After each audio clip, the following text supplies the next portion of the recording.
La revue de presse sur France 24, revue de presse internationale avec Myriam Amellal. Bonjour Myriam.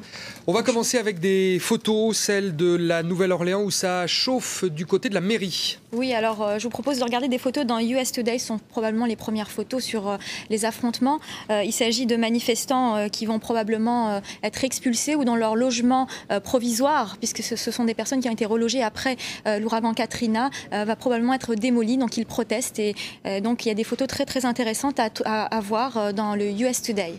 On va parler de ce qui fait les gros titres, notamment de la presse française aujourd'hui. Ce vendredi marque l'ouverture au Tchad du procès des Français, notamment, il n'y a pas que des Français, mais principalement de cette association l'Arche de Zoé, accusée d'enlèvement d'enfants au Darfour. Oui, tout à fait, et c'est la une de la presse française. J'ai relevé 3 articles intéressants, dont 2 dans Libération, le quotidien de gauche. Le premier, en fait, parle de l'ambiance dans la capitale tchadienne, explique qu'en fait, cette capitale a rarement vu autant d'effervescence, autant de médias, et le journaliste décrit d'ailleurs cette ville en disant qu'elle avait des allures d'une sous-préfecture coloniale, et le mot colonial n'est pas choisi au hasard, puisqu'on parle d'un procès sur le colonialisme. D'ailleurs, le journaliste interviewe l'un des avocats de ces bénévoles, Maître Collard, qui dit si c'est du colonialisme, c'est du colonialisme du cœur. Donc, ce qui nous donne un petit peu l'ambiance du procès tout à l'heure. Et autre chose, un autre article dans Libération qui s'intitule Du scandale au mystère. C'est très intéressant parce que c'est un rappel des faits de toute l'affaire de l'Arche de Zoé, tout en soulevant des questions sur les mystères de l'affaire, tout ce qui n'a pas été fait, tout ce qui est étrange, tout ce qui n'a pas été révélé. C'est à lire dans Libération. Autre article dans Le Monde, j'oubliais, un article vraiment très intéressant sur le portrait psychologique du président de l'association qui nous raconte un petit peu comment il est arrivé à l'humanitaire. Donc vraiment, je vous le recommande. L'aventure du 4x4. Du 4x4, voilà. Ces voitures dans lesquelles il emmenait du matériel, notamment en Afrique. On va parler d'un autre sujet qui touche à l'actualité française. Comme tout nouveau président de la République, Nicolas Sarkozy s'en est allé à Rome hier pour être nommé chanoine de Saint-Jean-de-Latran, et il a rencontré aussi le pape. Alors il a rencontré le pape, et moi j'ai voulu regarder un petit peu l'article dans La Croix, le quotidien français chrétien.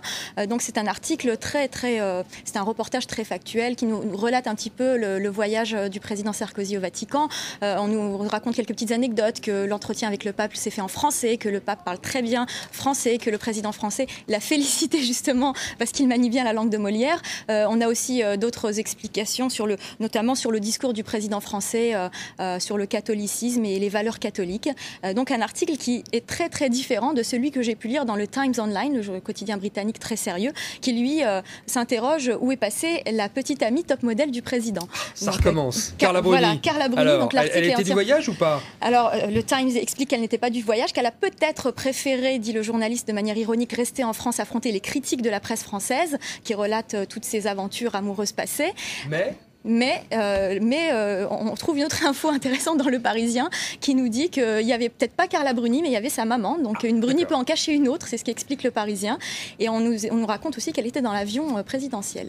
La maman de Carla Bruni qui est partie donc avec Nicolas Sarkozy pour ce voyage à Rome. Et puis on va terminer avec une histoire de Noël. Ça se passe aux États-Unis, Myriam. Oui, c'est une très très belle histoire, le miracle de Noël. Alors c'est une famille qui a décidé d'aller couper son sapin dans la forêt.